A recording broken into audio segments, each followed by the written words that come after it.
Candidates Forum.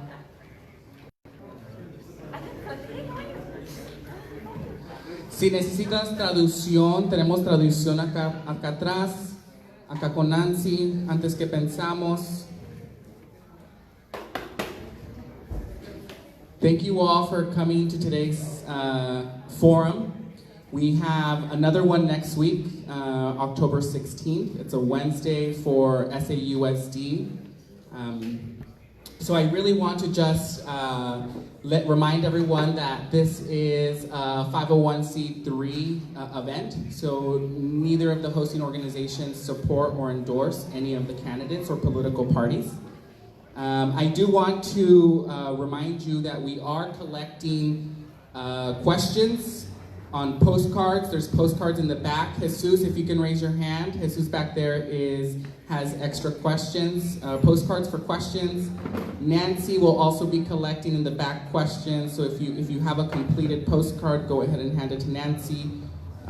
Questions for the rapid fire are going to be in a yes or no format, or for or against.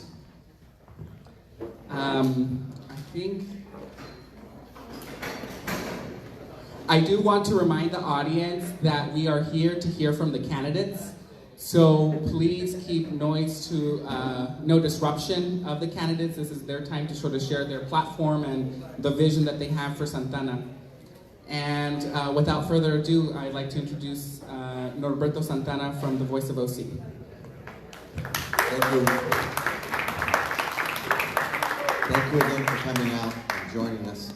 It's always wonderful to be in Santa Ana and see the wonderful civic spirit that's out here in the community. And I'm sure it's going to be a good time here listening to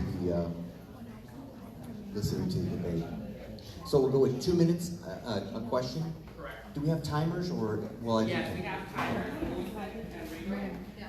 Got it. So for the candidates, you'll see a green card while you're good to go, and you'll see an orange card when you've got 30 seconds left.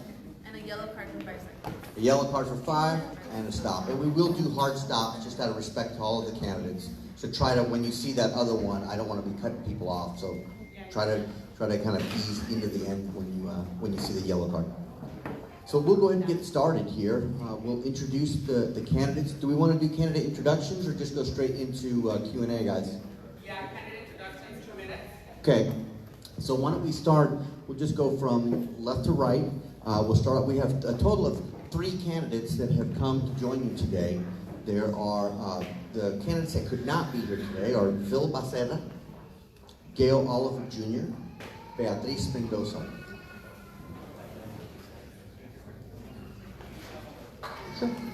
The 3 candidates that have made it here to come speak to you are Brandon Cisco, Manny Escamilla, and Jennifer Oliva. So, Jennifer, we'll start with you and move down. And we'll just go for a 2-minute introduction. I want to thank everybody for being here tonight. So, my name is Jennifer Oliva, and I am a candidate running for Santa Ana City Council Ward 4. As a lifelong resident of the city and a product of the Santa Ana Bay School District, I have been part of many firsts. I'm the first in my family to go to college. I'm a first-generation college student. I'm the first in my family to hold a master's degree, and I'm the first in my family to run for local office. I'm also one of the only candidates that applied for the appointment earlier this year and wasn't able to get appointed a seat, so that's why we're in a special election now. As your candidate, I promise to bring in a new generation of leadership, leading through transparency and inclusivity. And I want to be part of a city council that's visionary and willing to bring new ideas and willing to take risks to propel our city into the future. So my name is Jennifer Oliva, your candidate for Ward 4. Thank you, Jennifer. Manny. All right, hello everyone. My name is Manny Escamilla, and I'm running for City Council. Thank you all for being here. I really appreciate it when we get the chance to come together and talk about the important issues that are facing our community. I grew up here, and in fact, we're in the church that I grew up attending. So this is a weird kind of coming back home for me. Being here in Immaculate Heart of Mary, and really here and the love that community members showed me here was really one of the big things that kind of led me to want to give back to the city of Santa Ana. I graduated from middle college, went over to SAC, transferred to Berkeley, did my degree in history, went on to do 2 master's degrees from UCLA, one in urban planning and one being libraries and archives. Was really involved in this particular community with collecting histories for the Raid Street Chronicles project.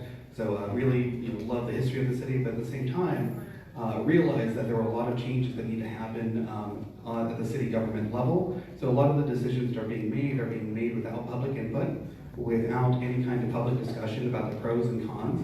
And I think that really what we're trying to do, at least what I'm trying to do here, is to bring some of these conversations that are going to be very difficult conversations to the public so that we can make the best decision together. And really what I'll be up here to try to do is to listen, to leave my door open. So again, everyone that has a flyer from me has my cell number. They can get a hold of me for whatever reason at whatever time. It's 714-585-5523. And it's one of those things where a community is strong and the relationships that we have with each other. And I think that that's what we're trying to do and build here. And I'm really happy that we have a lot of young people present that know that it's important to be here. And that, even the folks up here were on the younger side of the electeds. And really, whatever we end up doing together, that's really going to be up to each and every one of us to care about Santa Ana. And that's why I believe I'm the better candidate, is because I care so much about each and every one of you. Thank you, Ben. Brent. My name is Brandon Sisko. I'm running for City Council, Ward 4. I've lived in the ward for 5 years now. I'm a business owner, entrepreneur, and I started my first business at 18 years old after helping the FBI at 15 with after I did some computer hacking at 13. So I'm quite capable of getting things done when I put my mind to it. And I don't only have concerns, I have solutions and execution. So when it comes to getting these things done, I'm your guy for City Council. I first saw a need for it when I was starting a business in Santa Ana in 2018, and it required some lobbying. And I went, instead of paying someone, I went and did that myself at the City Council meetings, and I saw how much we depend on diligent City Council members to look out for our best interests.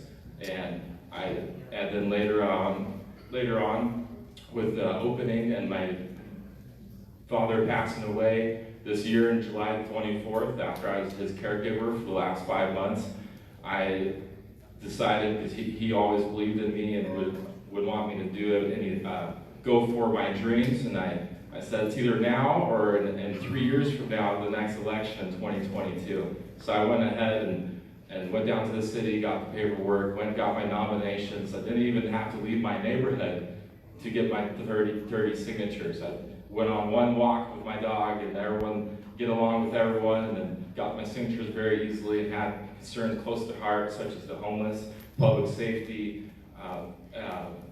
illegal gambling center nearby, speed humps for the neighborhood, because there's been some concerns there. You can reach out to me at brandonsisco.com. My cell phone's 949-482-7058, and answer any questions you have, and I'll take good care of you. I want to do questionnaires like they have to get your input. Thank you. Thank you. I'll vary it up. We're just starting in different places, and we'll just go to our left, right. We can just start again with you, Jennifer. The first question and the first issue area is on youth investments. Santa Ana youth make up about 1/3 of the total city population, yet the investment from the city's general fund does not reflect that. Recently, in this past city budget, yes, is this easier? Recently, in this past city budget, the council unfunded the youth development coordinator position, further proving the city's lack of investment in youth. How much of the city's general fund are you willing to invest in youth programs? Would it be up to 1/3 of the budget to match the youth population? Jennifer. Thank you for your question. As a former educator, I strongly believe in our youth. Our city is one of the youngest cities in Orange County. Our demographic is typically 20 years and under, which is very young, and you don't see that everywhere.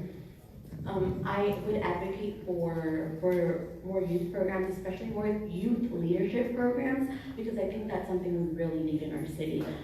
We're a young city, we need to be active in civic life, and if we start implementing ideas like this at a young age, we'll have a city that's very proactive and very engaged. As for how much money, how much of the budget to be provided for youth programs, I would agree that a third of the budget should probably go to youth programs, youth initiatives, youth programs. Thank you. Thank you, Jennifer. Manny? A minute to respond? Is it a minute or It's 2 minutes. 2 minutes. Oh, thank you. Yeah. So that I think is the perfect example of the way that decisions are done and implemented without any kind of public discussion on their implications.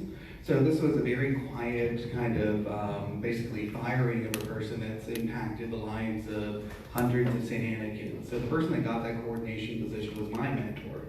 The person that is really one of the big reasons I'm standing in front of you today. The person that when I was feeling the I guess the depression that you get when you come back home after college and you have no direction and you have no idea what to do in your life. This person that had that position was the one that kind of reached out and made sure that I felt that I was loved and cared for and that I was part of this community. So these positions matter. They impact the lives and the directions of cities. And if we don't invest in our youth, we're basically left with the idea that we don't have a future. And the big thing that we need to do is figure out where that money is.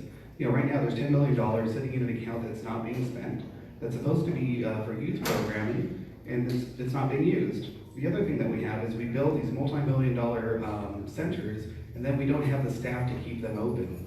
And then we have volunteer organizations, such as the ones putting on this event, that have no space. There's a mismatch here, and it's one of those things where if we got folks that would be able to volunteer in the community, and we match them with city resources, we could be much more efficient. The other thing that goes on is we're talking about the budget the city has, but what we need to do is partner with our school district, which actually has a much larger budget than the city of Santa Ana. So we're talking $800 million in funding for youth that we can't do anything after the hours of 5 p.m. So that's another thing I think, kind of having that systemic view that I'd hope to bring, and that we should increase the amount of resources that we have for our citizens, for our youth in this city. Thank you, man. Brandon, can you hear me okay out there? Bit better? Well, I think Manny answered that pretty well, so it makes it difficult for me. I would agree with a lot of those points there. To reach out to the community, as I last mentioned on the ending of my previous, is like this questionnaire that they submitted on Facebook, and they have a handwritten one reaching out to you. I would like to reach out to the community using technology, text message, website. You can provide your feedback, but having feedback is very important in my opinion, considering this is a vote-based system last time I checked. And so I want your opinions, because those are votes, essentially. The business I was lobbying for last year was a cannabis business. And it's one of the requirements written into the ordinance is that it goes to the youth and police.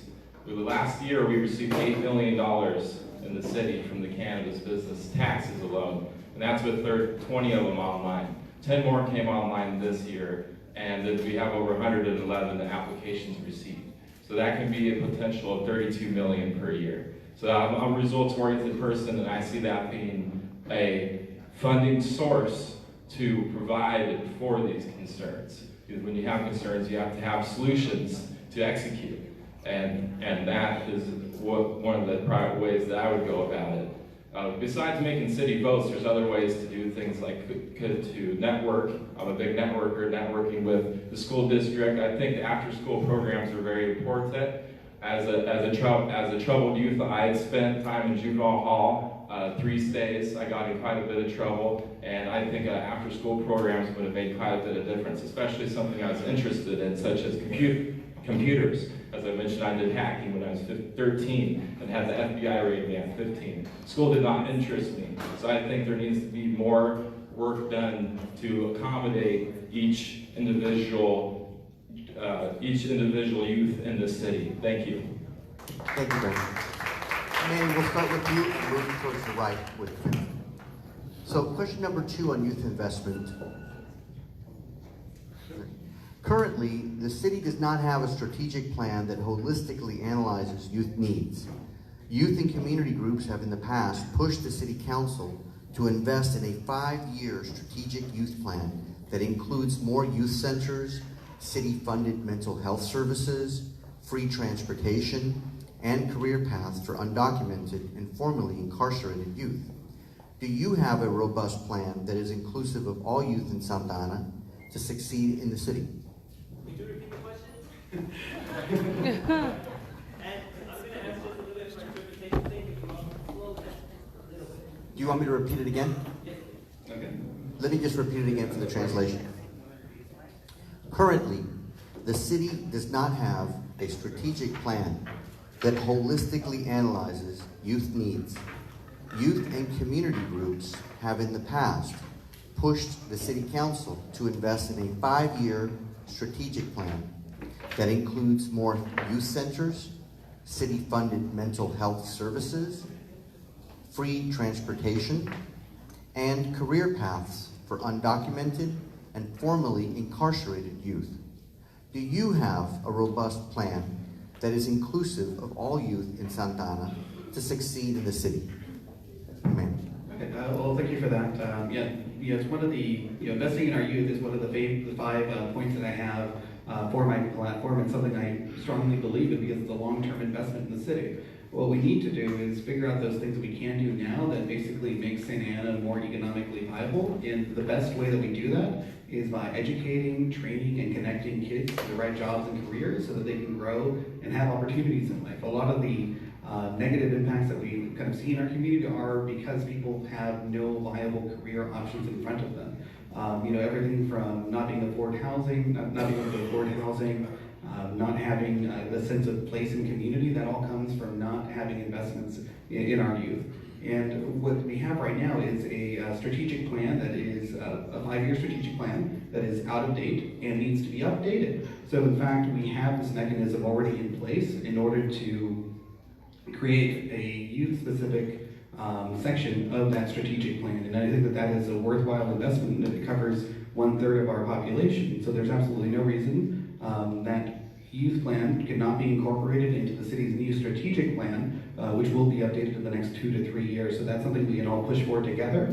And regardless of who who here makes it to the dais, it's something that I'll be with you pushing to make sure that youth are represented at every level. The other thing that we don't take a look at on the transportation side is that we basically underinvest in our bus system, and we don't have it as kind of a safe and reliable form of transportation, and it serves a lot of our kids. So that's one of those things where even like these issues that don't seem like they're youth related are very much youth related. So we have $100 million that we use for transportation related projects, but not a lot of that really goes into making sure that that system is safe, reliable, and there for the kids. Like every year we have tragedies where kids get hurt and get run over because they had to bike or walk to school and they didn't have parents to drop them off. And that's the sad reality of it, and it's not something we should accept. Thank you, Manny. Jennifer. So the strategic 5-year plan that Santa Ana currently has in place isn't probably working to the best of its advantage, correct? A lot of our youth use Okta to get to school. A lot of them use the bus. If you stop by any bus stop in the morning, you'll see it packed with our youth going to school. So I think implementing some sort of program where there's a low fee or a free bus ride, that would be very beneficial for our youth. Another thing that I would probably implement would be for more civic engagement, right? So bringing our youth into City Hall, bringing our youth into the chamber, and seeing how the city functions so that they can feel that they are a part of it too. We can implement some sort of leadership program. As an arts and culture commissioner, that's something we're actively looking into at the moment. We're trying to see how we can have at least one youth from each ward participate and be like a mini arts and culture commissioner. So just starting to think about programs we can implement like that, I think would be super beneficial for you. Thank you, Jennifer. Brandon.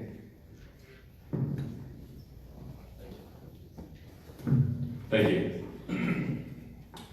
I think we started losing track of the question a little bit. Would you mind repeating it? No. Thank you. The city doesn't currently have a strategic plan that holistically analyzes youth needs. Youth and community groups have in the past pushed the city council to invest in a 5-year strategic youth plan that includes more youth centers, city-funded mental health services, free transportation, and career paths for undocumented and formerly incarcerated youth. Do you have a robust plan that's inclusive of all of the youth in Santa Ana to succeed in the city? I wasn't aware, I don't think any of us knew what the questions would be before we came here, so I'd be straightforward in saying that sounds like a tough question, and I would want to put more thought into that answer. More specifically, do we have a plan for all youth? That's kind of hard to say. There's a lot of different youth. I know the troubles I had. I would want to reach out and pull data from wherever possible, such as the school district, disciplinary records, or something of the sort, somewhere I can get direct data and see where are the problems, what are people having problems with, talk to the community, talk to different sources of information, and see what the best route is, including directly to the citizens, just with like an internet poll. Well, what do you guys think should be done about this? And then using that data. And you mentioned a little data oriented. My business that started at 18 was IT, so I'm a little oriented in that way. To answer on the last question a little bit was, the third of the general fund is also a tough question. I didn't want to look into how much general fund it is, and maybe we want to spend more than a third. Maybe we want to spend a little less than a third. A third sounds like a pretty specific number. I want to evaluate that thoroughly. Maybe learning from other cities who have already provided results, maybe bringing in a consultant would be helpful. When I was in Huntington Beach, we had buses who came as close as 1.5 blocks from my house.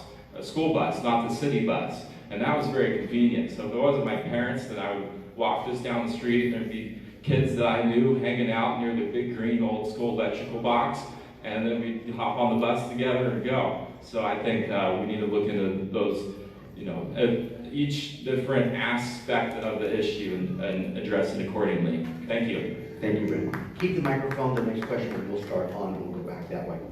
So the question number 3 on the youth investment question is, cannabis tax revenue currently flows into the city's general fund to be overseen by the Youth Commission. If elected, would you ensure there is diverse youth representation on the Youth Commission that includes undocumented, formerly incarcerated, and systems-involved youth, as well as nonprofits that work with young people? How would you ensure that you uplift and support their recommendations of the Youth Commission? I would ensure and support by utilizing my city council position, and also you can actually cause lawsuits, and there's other strategic measures you can do once you're a city council member, so I kind of think outside the box. I think my answers on the first part are kind of answered on my previous statements of I'm directly involved with the cannabis. I want to maximize the cannabis tax and allocate it to the areas of need, and a big part of that is the youth.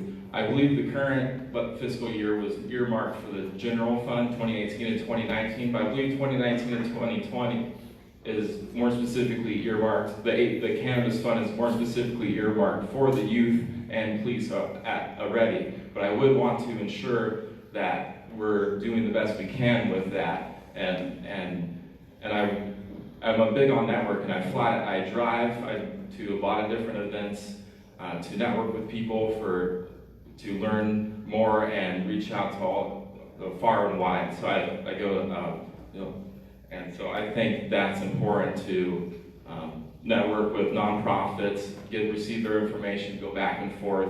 How can I help you? How can you help me? I need your data, and you need my execution and solutions on city council. So when I'm elected, I would ensure that we do everything we can, such as like a tri-pronged approach. I'm very strategic. I believe the word strategic was used in my business practices. I won't just do one thing and see how it goes. I'm going to look at everything we can do and try to do them all simultaneously if we can, and try to think outside the box at the same time. So we're not just going down the standard road, the standard path on it. I've seen with the homeless, we sued South County, and that made some things happen, and we're still working on that. And that's what kind of stuff I'm talking about. Thank you. Thank you.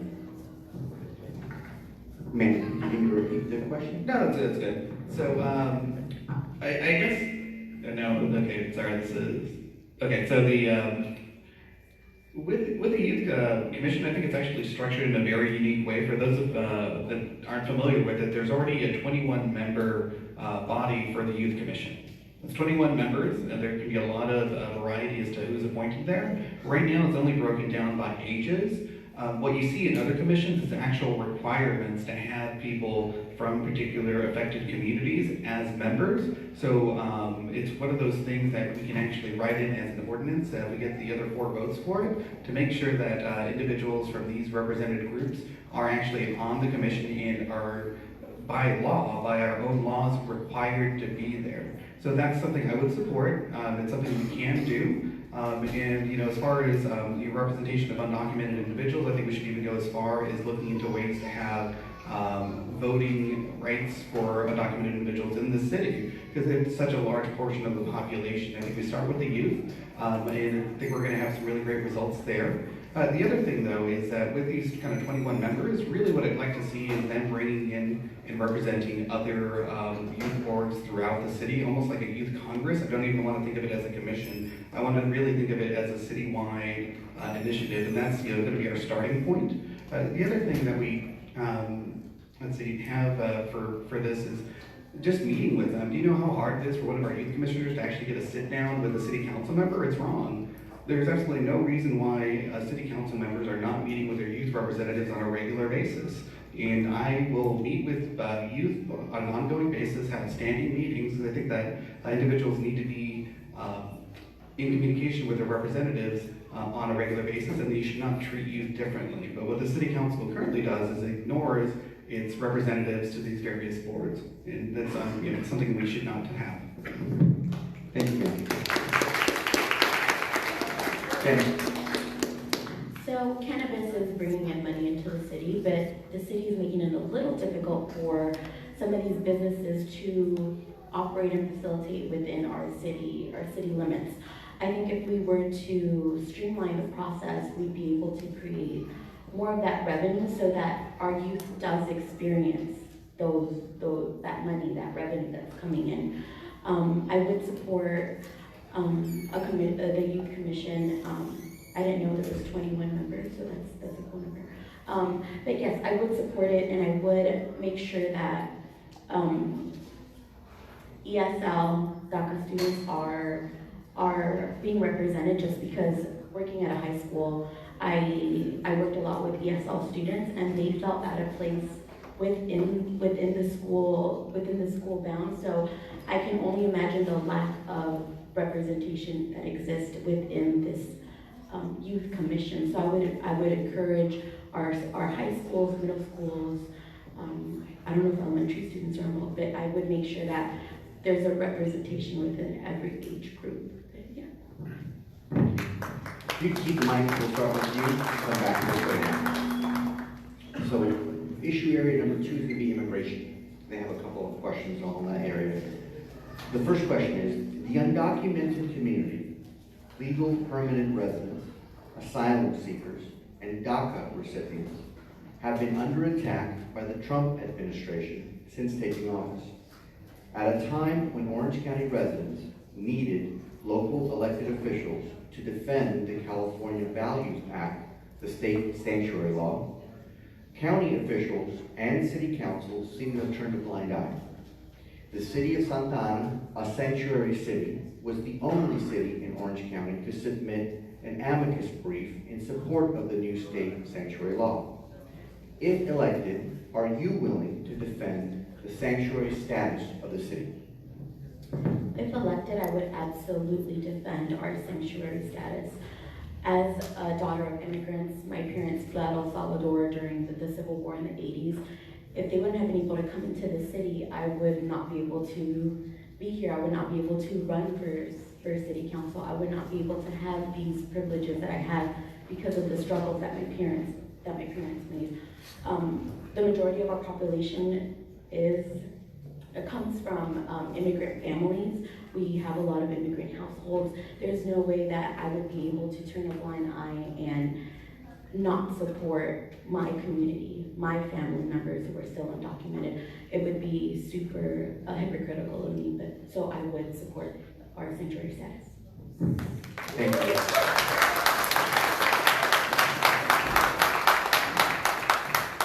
I think that the amicus brief was one of these rare moments where I was really proud of the city when they did that. That was absolutely something that we need to do for our community members. We need to make sure that the people of the city know that their elected officials represent every single person in the city.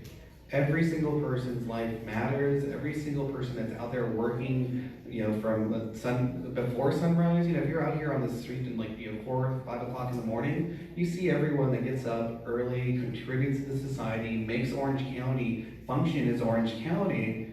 And our role up here, I would not be here if my dad didn't cross the border, several times down and back, and had to keep coming back. But he followed his way to the American dream here, and now he's one of the biggest influences in my life, along with my mom. But that was only possible here in Santa Ana.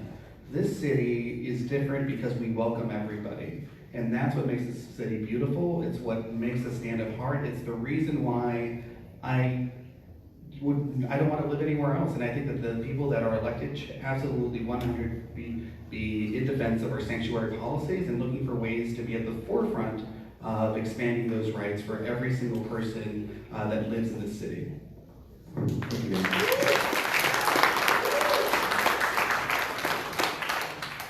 Brent. Thank you. I think it's pretty cool that the Santa Ana is the only city, not that say it differently. It'd be nice, it'd be better if other cities also had a sanctuary ordinance that was put in the act by the city council members specifically, to my understanding. I'm definitely for that. To my understanding, I'm a business-oriented person, and if you live in the city, you're most likely going to buy stuff in the city. So if you're paying taxes that's going to the city, you should probably have some input on what's going on in the city. I think of the police commander, when I was doing the lobbying last year, I went to several ComLink meetings as well, the community link meetings with Terry and Peter and a couple guys on the board of that, and trying to learn as much as I can about the city, digging for information. And they told, the police commander said there's 350,000 people in the city roughly, and at least 150,000 undocumented. That's almost half. And I think that number is probably underestimated. So I think it would be a good thing if we, to include the people who are non-citizens. And to my understanding, I thought that you only needed to be a United States citizen to vote for federal elections. I was reading recently. So I do want to look into even make, not only supporting the Sanctuary Act, but supporting the non-citizens not only becoming citizens officially, why not, and keeping them comfortable in this city, not having to look over their shoulder like they're going to be deported by ICE all of a sudden. I was in juvenile hall. I was in alternative education since 15 years old, which is a majority of Latino, and a lot of my friends are Latino. Thank you. Thank you, Ben. Manny, we'll start with you and then move back on. So question number 2.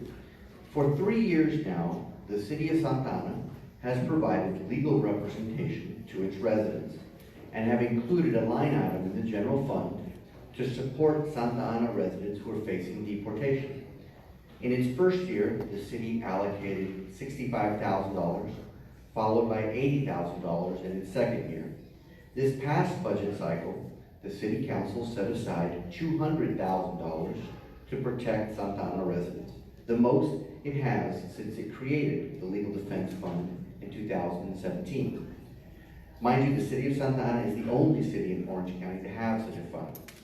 In next year's budget, would you be willing to invest $200,000 or more in the Legal Defense Fund to protect city residents from deportation?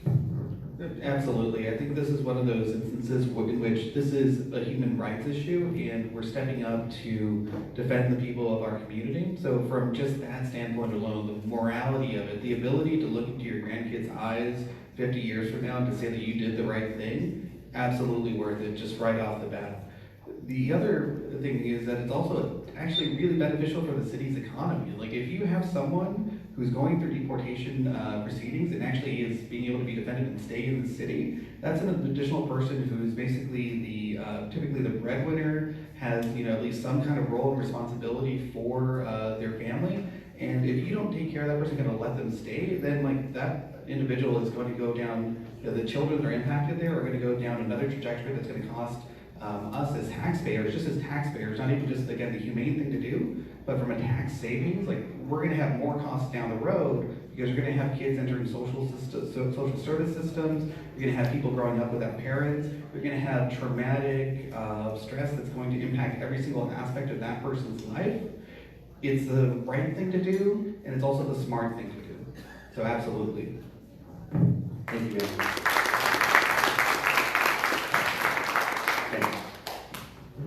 I would absolutely support the funding for deportation cases. They're important, they're necessary. Half of the people that do get these deportation notices don't have a criminal background, which is the reason why they need to go to this court case and fight to stay here, fight to stay with their families, fight to stay in their new home. People don't choose to just leave their country of origin just because. They leave for dramatic purposes, they leave for dramatic reasons. My parents are a prime example of that. There was a war going on that they had to flee. A lot of the folks that are getting these deportation notices came in before this 2000 and forward time, and they've spent so many years here that it would not be fair for them to be deported. So I would absolutely support the continued funding. Thank you, Jennifer. Great.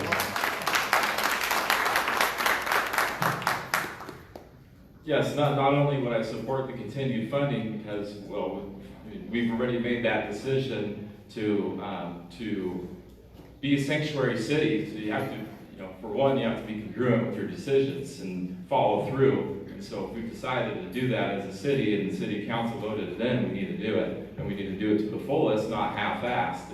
And as soon as he said 60 or 80, I don't know if you saw my expression, but I was like, that sounds a little low. That's how I would have felt. And 200 sounds a little bit better, but I think I might think of more like $1 million is a better number. We might want to look into funding sources, not that we want to pull it from youth or something, but reach out to whoever we can, whether it's the federal government, nonprofits, and maybe they don't want to, you got to twist their arm a little bit, but get some more money for it and make it happen and support these people who are paying into our city taxes and living here and paying rent and paying property tax, which paying rent is going to the property owner's pocket, which pays for his property taxes, which then again goes back to the city and county. So they're definitely obviously contributing to the economy at a large scale. It's like you can't, there's a price to live in Orange County. It's not cheap. So it doesn't, even if you have 4 or 5 people living in your house like I do, renting out every room, trying to be strategic, it's not cheap. So they're paying money, they're earning money, they're making money somewhere, and we need to facilitate every part of that from their income being secured, because there's some when you're not a citizen, you're working somewhere, and you may have gotten a job some way, they don't feel very obliged to protect you. They might have given you the job under the table, things like that, and and now you're at their mercy. You know, I would want to be looking out for them in all aspects. Thank you. Thank you, Ben. So we'll start with you on the next question and just go move backwards. And just a quick reminder for the audience, you'll see over here these index cards. If you want any on both sides of the aisle, and if you want to ask yes or no questions, we'll start at the last round, what we call them as the rapid fire questions. They're usually difficult questions, things like, would you support raising taxes to support more youth programs? Yes or no? Are you pro-life or pro-choice? Do you support gay marriage? Think of yes or no questions that will obviously put them under a little bit of heat and force them to actually say yes or no. Something that politicians typically don't want to do. Okay. So we'll start with the next question, which now we're moving into the third issue, which is the balanced budget and pensions. So the city has been in a financial crisis in the recent years and is potentially, by some accounts, heading towards bankruptcy in the near future. Rising pension costs, the deficit carried by the city jail, and the recent raises given to the Santa Ana PD earlier this year are essentially holding hostage other programs and departments. How would you plan on balancing the city budget? Thank you. That sounds like a good financial question. I may not be the best financial advisor. In my company, I'm the COO, and the CFO is a different position. I think the city also has a treasurer, and there's people who are more knowledgeable in these situations on how to and have good input to find the best solution and execute it. And I think reaching out to these sources and it would be important for me to make a good decision on what we would do there.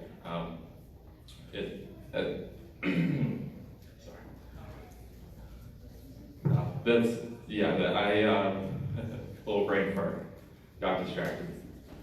The budget is, so it's a very hard question. There's a lot to it. It kind of, being a business person, I'm like, whoa, that's a lot. So you got to find the best person to do it, whether it's hiring a consultant or looking at the city treasurer, being collaborative, working with each other as city council members, reaching out to the community, working closely together is, to my understanding, is usually what's best. Synergy is when two people can produce more results than they could individually. It's 1 + 1 = 3. Now, if I'm just trying to do everything myself, I can only get so far. So it's been very important to work synergistically with other entities and other organizations and people in the city to find the best solutions for the city and execute them. So I don't only have concerns, as I say pretty much my motto now. I don't only have concerns, I have solutions and execution. So that these things need to be looked at in a business perspective, in my point of view, very compassionately and sympathetically while keeping everyone in mind. Thank you. Thank you, Rick. Man, balancing the budget. So on this one, I think it's really concerning. It's one of the big reasons why I'm in this race is from the inside you can see, again, 14 years of experience with the city of Santa Ana at various levels, including the city manager's office. And I can tell you that even back in 2015, if you looked really closely at the revenue and the expenditures, we were already looking at some underwater, like the city being underwater, which essentially just means bankruptcy. As far back then, and we didn't have a public discussion to talk about these costs to really let people know how bad the situation could be. That even the smallest thing goes wrong. Right now we're in one of the best, quote unquote, economies that we could be expecting. And in the event of a recession, the city is basically looking at a major structural deficit that will result in a massive amount of layoffs, cuts to services, and worsening wait times for every single aspect of the city. So if anyone's ever looked at the budget, go to table A4. It's the most same kind of looking basic graph, but it shows how the city goes bankrupt in a 5-year period. And that's in the budget. That's something that we don't really talk about. It's a very simple table, table A4. I actually reached out to a Stanford professor by the name of Joe Nation who tracks pension costs, and he estimated that essentially 40%, we only have a 40% funding for our current pension system as it is, And we don't even talk about the numbers. So right now, every single person, every single house here owes about $26,000 in unfunded pension costs. Right now, every single one of you in this room, that's how much we have in unfunded liabilities. And the way that we start dealing with this is you stabilize it by identifying the numbers. You look to move funds around so you can actually save money in the long run. So this is the time when things are going okay to start investing in ways that we can save the city money. And also by increasing efficiencies and then increasing the economic viability of the city. So a lot of that's youth investment now. So if you have a high school student, you get them into a good job and have them come back here. The benefits to the city will help stabilize it over in the long run by investing in the future. Thank you, man. Yeah. So in order to balance the budget, I think the first thing I would do as a council member would be to really evaluate where we are missing funds, where we're in a deficit, and where we can bring in that economic growth. Hearing that the city can go bankrupt is very concerning, but I think that's when we need to rise. That's when we need to step up and actually bring in some solutions, bring in some effective change. I think one of the things that really concerns me as just your average resident is how many vacant storefronts we have in our downtown area. You can go down Broadway, you can go down Main Street, and you just see vacant storefront after vacant storefront. In order to fill our deficit, in order to bring in economic revenue, we need businesses creating that revenue. We need to be more business friendly. We need to bring in more folks who can, I don't know, maybe it's a retail store, maybe it's a restaurant. It can be anything, but we just need to fill those places up so that we can start bringing in that economic growth.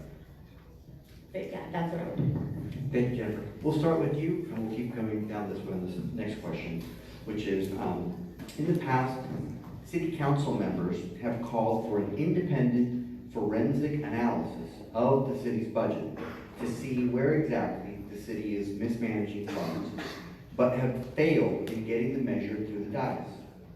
Currently, the Santa Ana Police Department takes about 50% of that budget, yet response times from calls remain low. Can public safety be addressed in a way that cuts down on the current police budget? For instance, would you support putting a cap on the police budget, say 40%?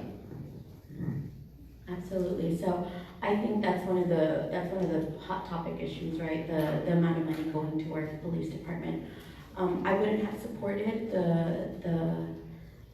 the amount that the raise was. I would have supported a raise. I probably wouldn't have supported the number that was suggested in the plan. I would have negotiated that so that knowing that we have a deficit and knowing that we don't have the money to provide for this type of service, I don't think I would have gone through with that. But I think one of the ways that we do cut costs is by not giving raises, but by providing maybe more officers into our department.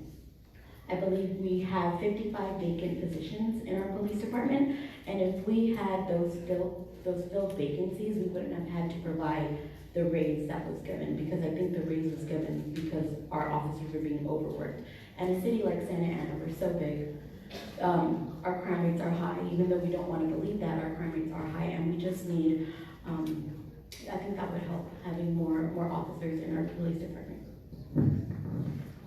Man. So it is the elephant in the room. I think a lot of the reason why we're here in this particular situation and the challenge and possibility of a bankruptcy is tied a lot to our public safety cost. And it's one of those things that it's really sad because no one wants to be against public safety, but everyone wants to have it in a reasonable, responsible, and fair manner. Essentially, we have one particular part of the city that took over the budget, and that's what we've seen. And the political influence that has been exerted on this ice is now leading to recalls. It's leading to a series of attack ads in the last cycle.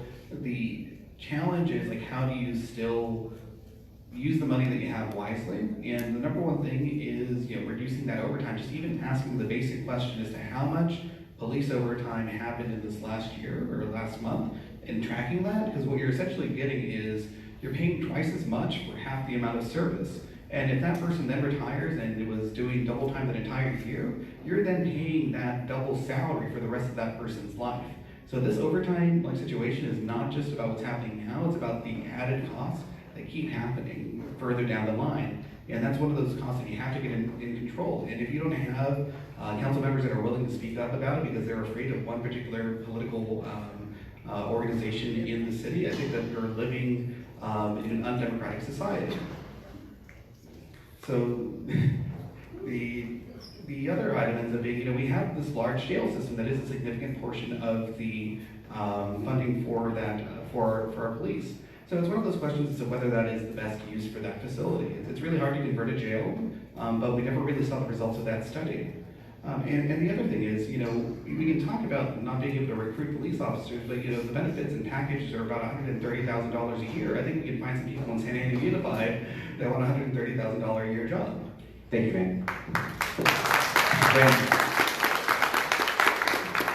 Okay, would you cap the police department budget at 40%? I think that sounds like a big part of the budget, and considering we have youth concerns, budget with the youth concerns with the youth budget, then it's a concern that I number, and I want to look into the best way to address that. I think hiring new officers with more with more oomph is probably a good idea. Maybe some job fairs. Orange Coast College has a job fair. Go nearby, get some people, get new officers. Typically at entry level, you get paid less. So get some new officers out there. I know there's a lack of officers, and it sounds like we might have been compensating for some overworking by giving some raises, but that kind of sounds like a reactive decision to me, not very proactive. It's because they were overworked, because we didn't find new officers fast enough, that we gave them a raise to kind of help them out. It's just what I heard right there. So, that doesn't sound like the best solution in my opinion. It's to help them out, but it's not the best solution in my opinion. I think we need to be proactively, you start noticing 50, 60 officer positions available or something like that. You're like, we need to do something quick, make a big effort to hire new talent, and however that's possible. With I heard the jail has a $24 million deficit, and they are hard to convert, but there are options, and there is a study, it sounds like, on it, and we can either renew the contracts with the federal government and put some terms in there that protect us as a city and don't put a bad taste in anyone's mouth if that's possible. Let's evaluate it. Let's try to turn that around without the best possible. I've heard jails have turned into really good cultivation facilities. A famous rapper said purchased one in Northern California, and so we have some options. Thank you. Thank you, Randy. This way we can start, Manny, with you and move back this way. So actually, speaking of the jail, the Santa Ana City Jail has in the past been a very hot topic and contested deeply by many residents and community groups, mainly because the city contracts out the jail to federal agencies, which doesn't necessarily address local public safety issues. Another main reason the city is losing millions of dollars operating the jail, running a deficit nearly every year. Do you believe it is economically feasible for the city of Santa Ana to continue operating the jail? So the main point here for me is trying to find out the actual numbers on it, and I have had a really hard time finding anything that shows that the city jail does actually pay for itself. I've not seen anything or any kind of reasonable set of numbers that say without funds coming in that it actually makes money for the city. My understanding is that it's been running a deficit for the last 20 years since it was built in the early 90s. It's kind of this part of this idea that the city was going to make money off the jail system, which just in and of itself is a very bad idea. You're going to make money off of incarcerating people, and then that's how we're going to float the city. That to me is also just a bad thing in general. But even if that worked out, we did not see any of that benefit. We've basically been paying on this $100 million facility, these bonds that right now, if you go into our budget, we have $12 million going to this facility that basically provide services to the federal agencies. And in some ways, it's actually kind of the backdoor ICE contract in some ways, because a lot of these people that are in the marshal services are actually there for immigration issues. So, you know, you have stories where people leave the jail, even though we ended the ICE policy, it's still there. You know, it's just done in a different way, and you know, we want to avoid this conversation because we don't want to like rile anyone up. But it's something that we just want to have an honest conversation, and maybe like the numbers work out a different way if someone can prove that. But I haven't seen anything where it's fiscally sustainable to do so. The big question, the hard thing in asking in front of us is what do we do next? You know, Brandon's idea of the cultivation facility, not that far out there. We need to figure out exactly what we can do because all options need to be on the table so that we no longer have this drag on the city's budget. That's the way I see it. Thank you, man. Jen. So it's to my understanding that the city has a contract with the jail, and I believe it's almost like a double-edged sword because we can't get rid of the jail because we still have to pay off the balance that's on it, but we're also losing money with having the jail. So it's this, you can't win. I think one of the things we probably have to do would be probably more feasible in the long run is to wait out and keep the jail as is until the contract's over. And then once that contract's over, have that discussion, have that community discussion. What do we do now? What's the next step? Jennifer, we'll start with you and then I'll come back this way on the next question. So the fourth question on the budget and pensions. Some cities such as Austin and Orange, Texas. Oh, I'm sorry. Wait a minute. Would you mind repeating it now? Sure, it was that you believe it's economically feasible for the city of Santa Ana to continue operating its jail. I can see why you thought it, because I did mention the jail and some numbers on my prior statement. Yeah, I think we have to be strategic about it. I heard some figures of $24 million. I think that's the value of the contract, so that if that's correct, then I would definitely put it in the positives if it's only a couple million of a deficit at the moment.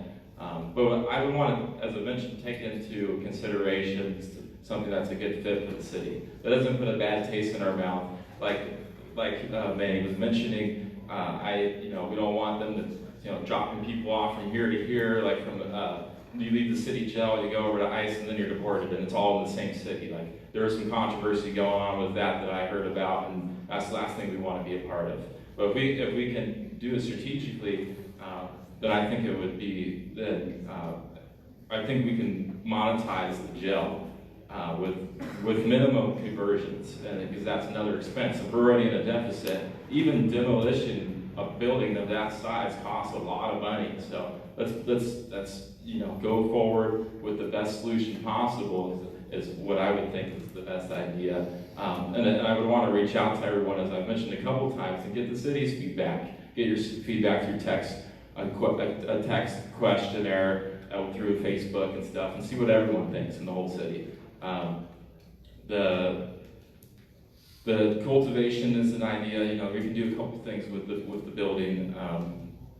Because they like it cold, they like it secure, and it's ready both. There was some concern of having like a jail or in general, like opposing the idea of it in general. There's definitely people in jail who decided who shouldn't be there, but there's also people who should be there probably, and that's coming from someone who was incarcerated myself multiple times as a juvenile. So, so we should not turn down the idea of having a large jail that we can monetize and figure out a good way to do it. Thank you. Brandon, thank you. Let's start with you and then we'll straight back down that way. So the next question is, some cities such as Austin and Orange, Texas, have included community stakeholders in police union contract negotiations. That has resulted in policy changes related to police misconduct, civilian complaint procedures, and independent oversight agencies. Earlier this year, City Council passed a $25.6 million contract with the Santa Ana Police Officers Association, creating some concerns amongst residents. Do you believe that those kinds of negotiations and bargaining procedures should happen behind closed doors or out in public? To me, that's the obvious answer, to be out in public. Who wants the decisions happening for us behind closed doors? That doesn't make any sense to me. I don't want to keep saying it over and over, but I'd reach out to everyone and use technology to do that. So, and bring it. It sounds like your example. I imagine those were improvements for for Texas over there. It sounds like, and usually having independent reviews. When a business is concerned about something, when the state wants to review a business, they want you to have someone independent come in and review it, someone neutral. So why would you don't want two people who may or may not have another interest in mind to affect the decision. So I think having it transparent as possible is very important. Thank you, Brandon. Manny, negotiations with the bargaining groups of public safety, out open or behind closed doors? So, open. I think that transparency is one of those items that societies thrive under. The more closed off we are from that decision-making process, the easier it is to just convince one or two people with political pressure to make the wrong decision. And one of the things that I would even say for council members, is actually a benefit, because then you can say, well, public opinion's not with me on this, I can't do this. When you talk about things in public, it's a very different conversation than what happens behind closed doors. It's weird, but I think that sometimes there's maybe a role for like a one-on-one conversation that you want to have with someone, just to be able to be frank and not have political repercussions about. But when you're dealing with $24 million of the city's budget, I think that deserves some public consideration. And it's a shame that we don't have that. And one of those things that I'm very glad this came up, because I had no idea that this was going on already in Austin and in Orange, and I'd love to see what the actual implementation process looks like. I think that's something we can move forward with here. And the other thing that we're seeing is we have this very weird situation in which someone who I don't necessarily agree with politically on many issues is looking to have a police oversight board. And many other cities do that, and I think that we should start looking into what other ways to have civilian, non-political involvement in overseeing our public safety procedures. That's something that I would definitely support. I think that overall we would want to have some kind of public safety oversight board, because another big part of this ends up being our fire cost as well. So it's not just police, but fire and safety. A very small example of that is, if it takes like those large fire trucks, navigating Santa Ana streets, we have a system that's designed for the county, but not for small urban environments. So I think that those are things that lead to the people not having adequate response time, and that's all related to public safety. And those negotiations, again, also happen behind closed doors. And whenever that contract comes up, we're not really going to hear about it until the money's already been sent out the door. Thank you. Good. Contract negotiations in public or behind closed doors? I would actually advocate for both. I would advocate for public input, but there's also a city council in place so that these conversations can happen behind closed doors. But I think taking in the public input is necessary in order to make that closed door conversation be effective and have some sort of positive repercussions. Thank you, Jennifer. We'll start with you on the next question and come back this way. The issue number 4 is housing and community development. So as housing becomes more unaffordable in Santa Ana, longtime residents are being pushed further into poverty, homelessness, and even being displaced from the community altogether. A third of Santa Ana residents spend more than half of their income on rent. That's over 100,000 residents. Although residents have proposed various policy solutions to alleviate this crisis citywide, like rent control or just cause eviction, city council members continue to insist that only building more affordable housing is the solution. While that may be part of the solution, affordable housing is not being built at the affordability levels needed nor fast enough to alleviate the problem for more than 100,000 people here in Santa Ana. Are you aware of how this problem is playing out and affecting residents in Ward 4, and what would you do to solve it? Absolutely. So as a Ward 4 resident for the last 25 years, I still live at home. I'm a millennial. I still live at home because I can't afford to pay half of my income to just being able to rent a studio or one-bedroom apartment. I think the average apartment cost in Santa Ana is $1,923, and that's just ridiculous. It doesn't make sense. I think we need to shift from saying affordable housing to attainable housing, because affordable can look a variety of different ways in different cities, but if it's not something that folks can attain and actually pay, I don't think we're gonna get anywhere regardless of how much we build. Thank you, Jen. Man. So we're in an emergency, and in an emergency, this housing crisis, you have emergency solutions. We should absolutely be supportive of having a more aggressive rent control measure on the ballot for 2020. So the folks that are here in this room, I think will be doing a lot of the signature gathering because we don't have the votes for it on the council as it stands right now. I would be supportive of that measure. Basically looking to see how we can help the people that are already impacted by rising rents here. One of the things that kind of gets brought up in discussion is a study done in San Francisco about the impacts of rent control and how much of an impact it had on the overall housing market. But one of the main findings from that study that everyone cites against rent control is that the main beneficiaries of rent control policies were low-income immigrant communities. That's in that study that everyone cites that says rent control is a bad idea. It's not the only solution. Like I said, it's one of the tools. Affordable housing construction, one of the tools. One of the other things, though, is rent control. The item with just cause eviction, we actually have that at the state level now. So starting January, that kind of aggressive thing that we were not able to push here locally, we'll be able to basically help people and renters all across the state of California. So the state knows that there's an issue going on. We were not fast enough. We could have been at the leading edge and saved families from unfair evictions, but now everyone for this entire last year will not have the benefit of what we know is a good policy moving into 2020. So we acted slowly and people's lives are impacted because of that. The other thing though is when we do this thing, it's called ARENA. It's a regional housing needs assessment. We don't tie any of our building permits or any kind of the affordable goals to particular targets, and you can actually do that. So one of the ways is we go into the technical details of how affordable housing is constructed, and you require that things at lower thresholds, so for very low income or extremely low income, is actually part of the production. And we can write that into our general plan that we're updating. It is something that we should have people with technical expertise that know how to implement this on the device. Thank you, man.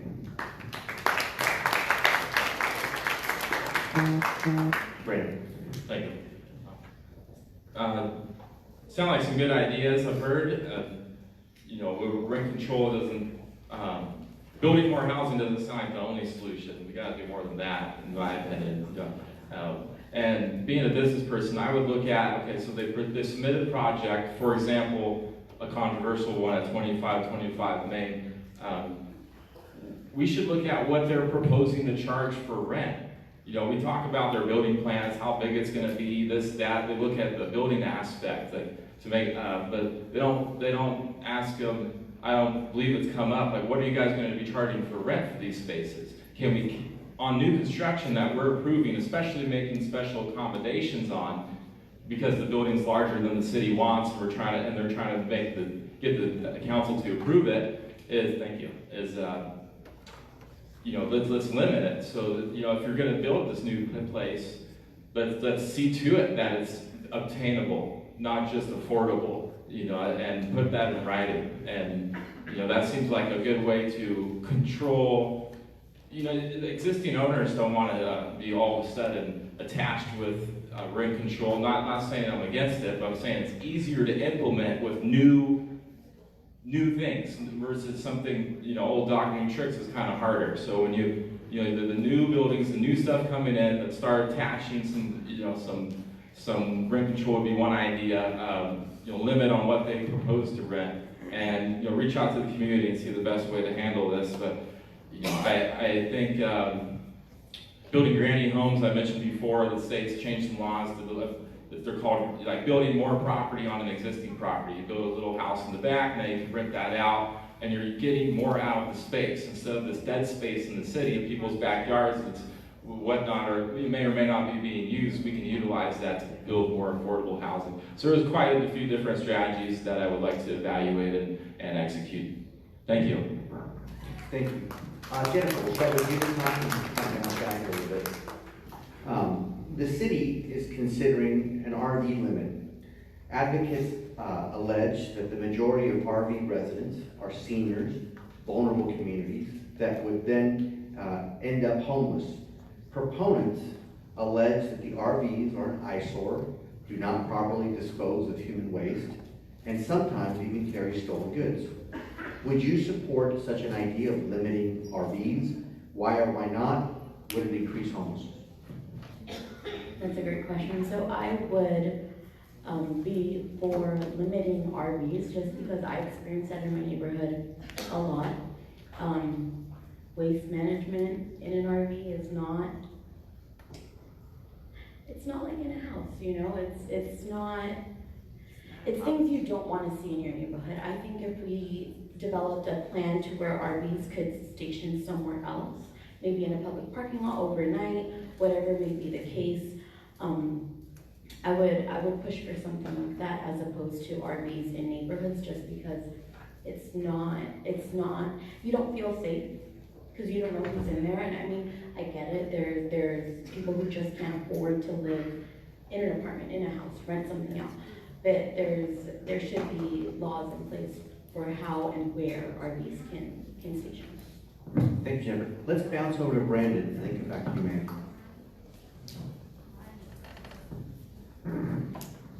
I think that question is RVs, yes or no. Does it?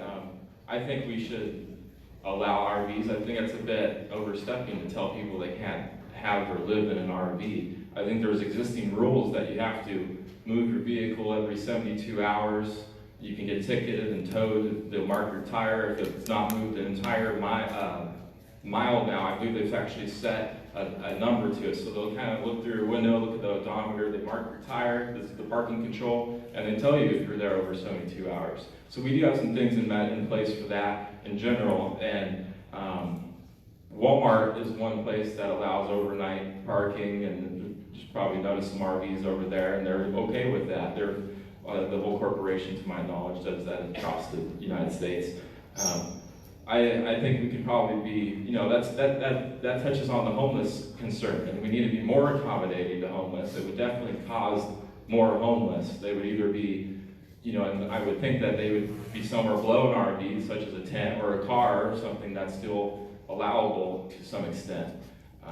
You know, I would think that RVs might even be, you know, a potential solution to some extent. You don't want to have RVs everywhere, but you know, you diversify. You don't want, you know, we need to find homes for people. We might have, you know, that might be something that we don't want to oppose. It's going to only take away from beds that people are sleeping in. The waste, they do have waste. You know, what we can do as a city to help with that is usually parks, such as Huntington State Beach Park has a waste dump facility. There's a couple RV dump facilities. Why don't we can maybe make that a little bit more accommodating? Put a centrally located RV waste dump facility in Santa Ana, and therefore we've alleviated a majority of the waste concern. So I would address this very strategically and go from there. Thank you, Brandon. Man.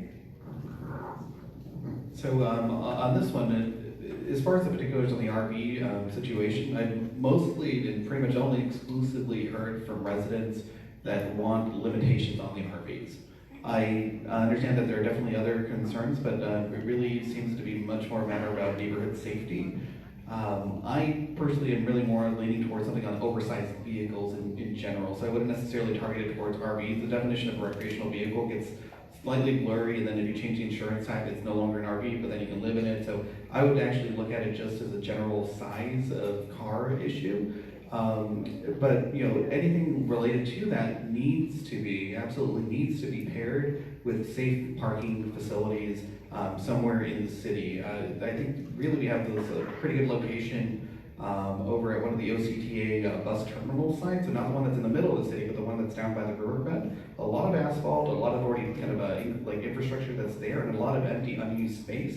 So if we're willing to kind of have a place where people can feel safe at night to just safely park and, you know, have somewhere where they're not going to, you know, feel as though the neighbor's gonna call the police on them, the neighbors don't worry about who's there in their neighborhood. I think that's a balancing act, and then unfortunately, because of the high cost of housing, this is what people are resorting to. You know, for me, I would sleep in my car when I was going to UCLA because that was the only way to like really do that. It's like I would have to like sleep overnight. I couldn't afford the hotels, but I needed to go do my finals, and I couldn't leave campus, so I was sleeping in the parking lot.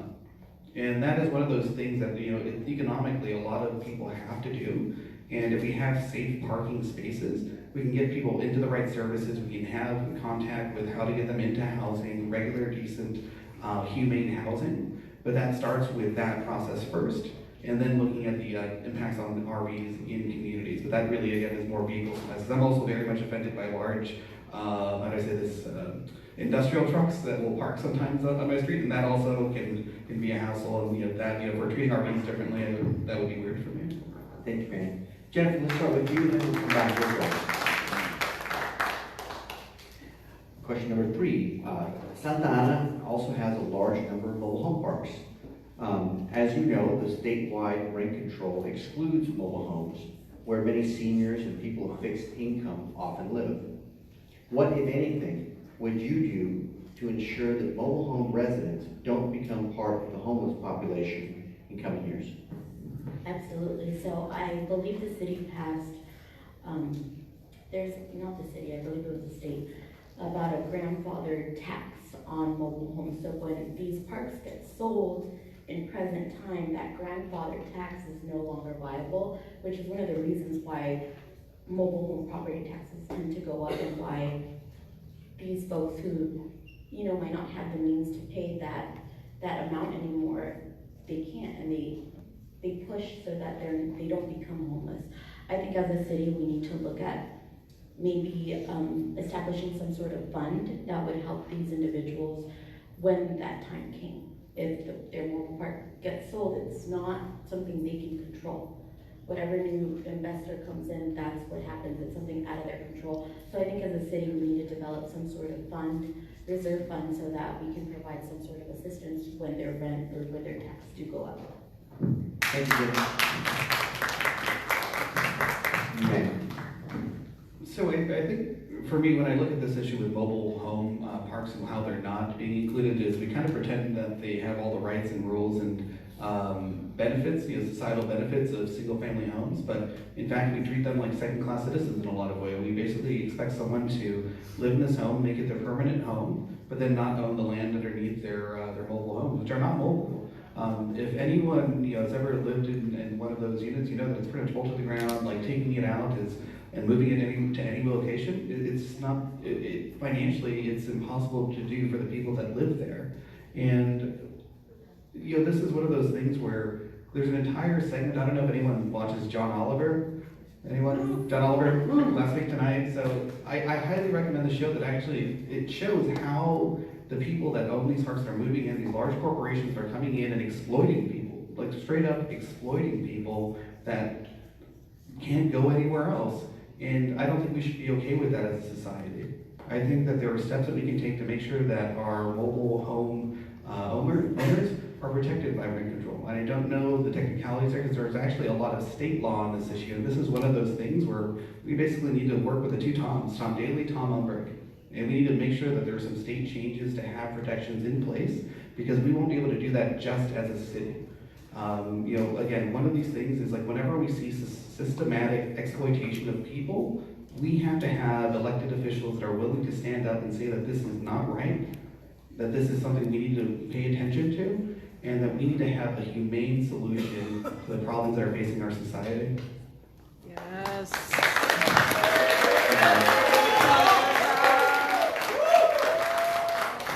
Right. I think mobile home protection is important. I mean, considering you mentioned it's a majority of seniors. That's probably the most. One of the last people we want to be displacing, and they're less resourceful crowd of people. They're on fixed incomes usually, so they don't have all the options. They can't necessarily go get a second job because they have to move, and can't afford rent anymore. They're pretty fixed, so we need to do something to help them for sure. I've seen some of those laws, like looking into those, and it's interesting that I think it's more of a decision per the location if they're going to allow you to purchase the land underneath your mobile home or not. Some cities, some of them you can, some you can't. I've noticed pretty much all the ones in Santa Ana you can't. I think that's because they just don't want to sell the land, and it's more profitable for that mobile home park to keep the land and not sell it to you. And that's definitely an issue in Orange County in Santa Ana with our shortage of homes. So we need to use, as I mentioned, diversifying on my last statement, RVs, mobile homes, buildings, and building new structures and existing locations that have utilities such as people's backyards. So it's trying to minimize any cost. We can do everything we can in different directions, and we can't really leave out the seniors and programs, assistance, something in place if there's not already. Tighten that up. And the last thing I'd want to see is a senior being displaced. With my dad passing away recently, I see how important it is to have that. I would want my elder to have quality of life at the end of their life, and that's the last kind of difficulty I want to impact them with. Thank you, Ben. Thank you. Hey, let's start with you, and then we'll go back. So affordable housing is at the forefront of these elections. Mental health services and shelters are not far behind. Who would you collaborate with on these types of issues? The County of Orange, nearby cities?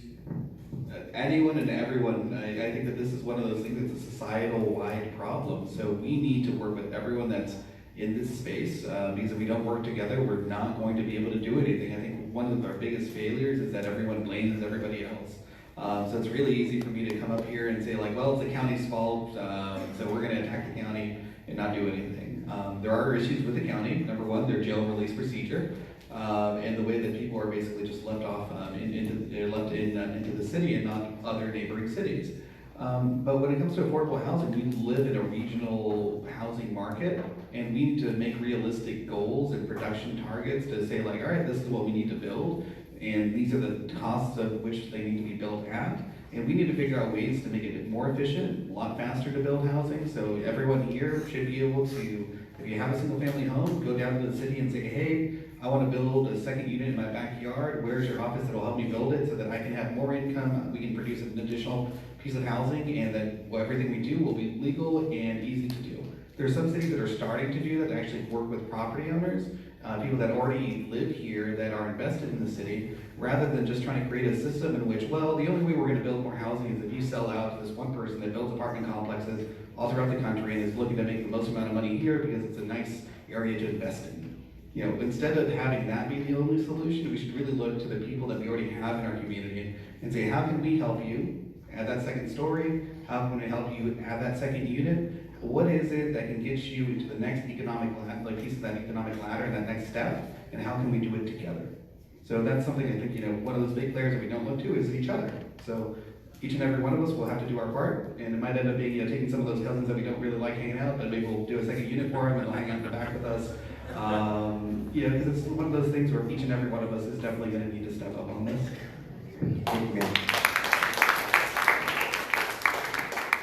Jen. So I believe this is a collaborative regional effort. We cannot just solve our housing crisis, we cannot solve our homelessness crisis on our own.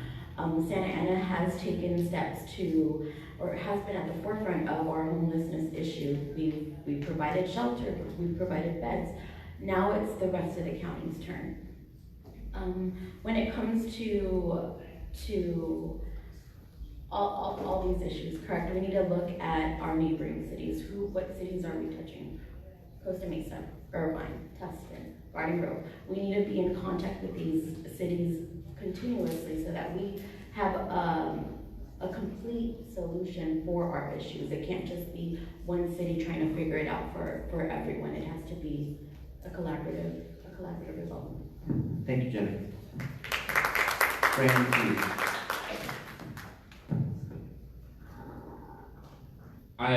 for mental health is a big concern. I think mental health is a big reason why we have homeless and other difficulties, and I think people that are not homeless also have difficulties with mental health, and we need to have more mental health programs in general. I think it's underrated. The need for mental health support is underrated. We need to have as much as we can have, and I think reaching out to other counties, cities, federal, that they have the FH, they have like federal loans to help with when you only have a real small amount to buy a house. The federal has a loan that helps you, so maybe they can create a more specific one to help build your additional room in your backyard. We get, reach out to the different people who have resources and organizations and pull, work together and create a plan and pull the resources together. And we sued South County because we've been leading the homeless problem ourselves pretty much, and that's made some changes. They've stopped. The sheriffs have stopped taking free rides from South County to Santa Ana. Just boom, like this, And as of July, they stopped doing that because of the lawsuit. And we still have to go back and sue them because the judges said you need to sue each city individually. You can't just sue the whole South County. So, we got to take very strategic action. And in my opinion, it's not just a face, it's someone who has solutions and execution, a business owner who started multiple businesses from the ground up. I'm the founder of each of them, and I'm very successful at getting things done when I set my mind to it. I work from wake to sleep without complaint. I'm a go-getter, and I'll provide the results this city needs. Thank you. Thank you. So let's start with Jennifer, and we'll come all the way back on the next question, which is police review commissions. Last week, the city council discussed an item to recommend that the city manager look into establishing a civilian oversight commission, civilian police oversight commission. Santa Ana Police Department remains one of the leading agencies in Orange County for the total number of fatal incidents and police shootings per resident.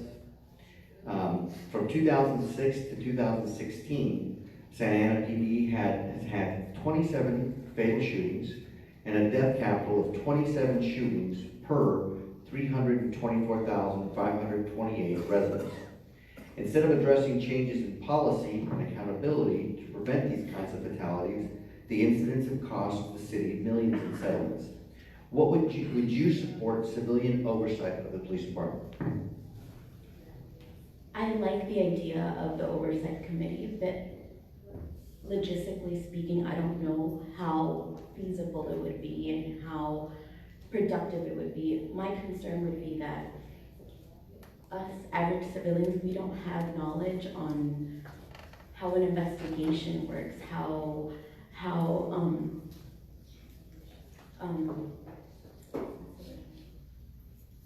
we don't have that experience. So I'm worried that if an oversight committee were to, were to exist and something were to go wrong and then our oversight committee gets sued, like that would be an added tick to our deficit. So I would be worried for our civilians that would actually be part of the oversight committee, which is one of the reasons I probably wouldn't support it. Man. Completely supported. I think that we missed out an opportunity. This is one of those things where, quite frankly, we have an art commission that manages about maybe $150,000 budget. We have an entire commission. Logistically, we have the staff that puts together an art commission to oversee some murals, which is great. Don't get me wrong, I love the arts. I'm the arts candidate, hopefully. But the idea that we can't afford or that we can't put together as a city of 330,000, 7 people that know what they're doing when it comes to overseeing police matters, I think that's something that we can do. The city of Santa Ana can find 7 people that know about what needs to go into some kind of police oversight. I would say not limiting it to police, it should be a public safety oversight committee. This is really about public safety, because here's the thing. Some years, more people get shot in the city. Other years, more people get hit by cars. Either way, we're losing people on a daily basis because we're not actively trying to make this city a safer place. And we need a group of people to come together to look at the entire system to say, hey, we need to make a change here. We need to save people's lives. We need to look at the things that we can actually do with our money to save lives. I'm tired of walking down the street and seeing candles. It's one of the big things that, is traumatic for all of us that grew up here, right? It's like, you see that, you have a flashback. You know how hard and how painful that is. And we need to do every single thing possible in order to make sure that the number of lives lost in this city is lowered. And part of that solution is a civilian safety oversight commission of some sort. We'll figure out exactly what the rules and the regulations are, but it's something that has been done before in other cities. And I would even just use the budget that we have for our risk management. This is a way that we're reducing our overall risk management so that we're sued less. I think last year we paid out about $8 million, $6 million. We can save some money by making sure that whatever our procedures are in training, it's robust and in place. Thank you.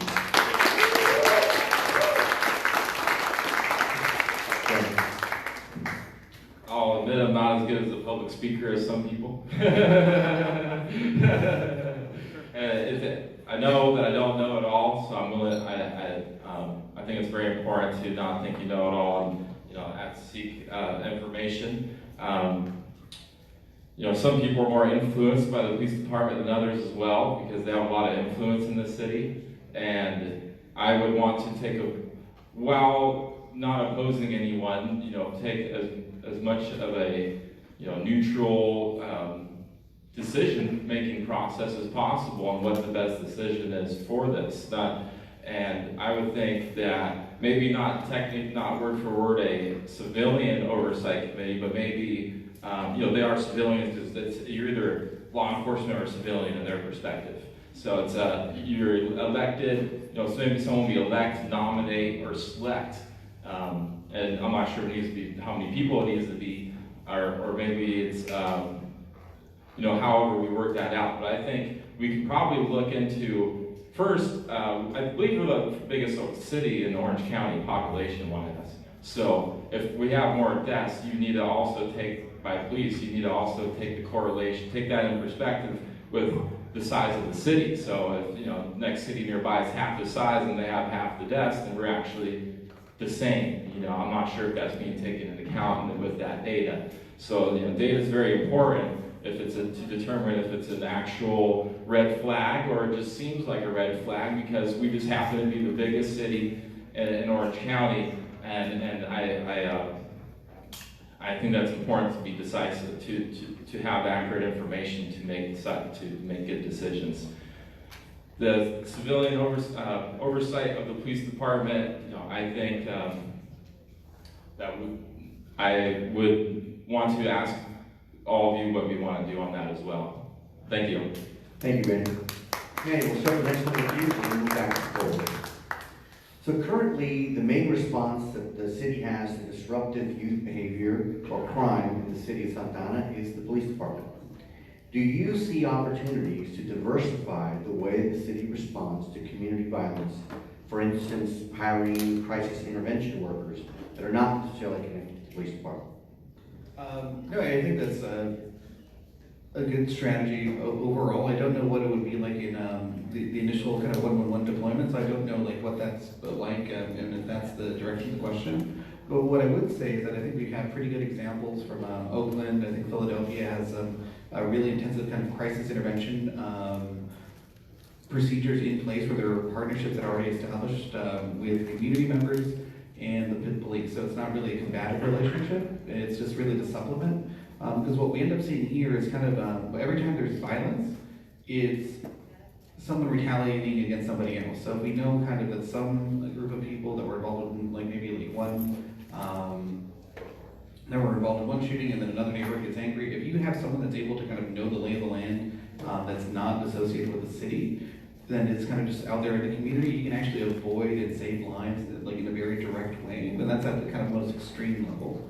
On just more kind of average behavior, just people being caught tagging kids and having things that you'd say are antisocial, but are kids kind of in a lot of ways being kids and being criminalized for behavior that people used to get away with without kind of as much enforcement. the thing we can do there is really just make sure that these kids are connected to something in their community. So one of the biggest things we can do is work with the school district to find out the kids that are having some sort of trouble at home, that have risk factors, let's say that they don't have parents, that they're living on the street, and a lot of stuff that the school district knows about, but can't really do anything after hours. We need to make sure that the city partners with those families and those children so that they know that they have a second place away from school where they feel safe and at home and they feel that they're connected. So that's the way that I think we would deal with that. So rather than just always punishing and sending someone off and saying you're no longer part of our society, it's like, how do we bring you in? How do we make you a part of something? And that's, I think, something we can strengthen, but it would be a partnership, I would say, mostly with the school district. Thank you, man. Jen. I would agree with Manny about bringing in the school district in order to find the solution for our troubled youth. Again, having worked for Santa Ana Unified, I worked a lot of before school and after school programs. So I know that when kids stay just a little bit longer, they're off the streets just enough so that they don't get in trouble. I think there's also a lot of nonprofit organizations in our city that are willing to help our youth. So it would be bringing in that conversation and seeing who would want to help, who wants to get involved, and how do we help our youth so that they can prosper. Great.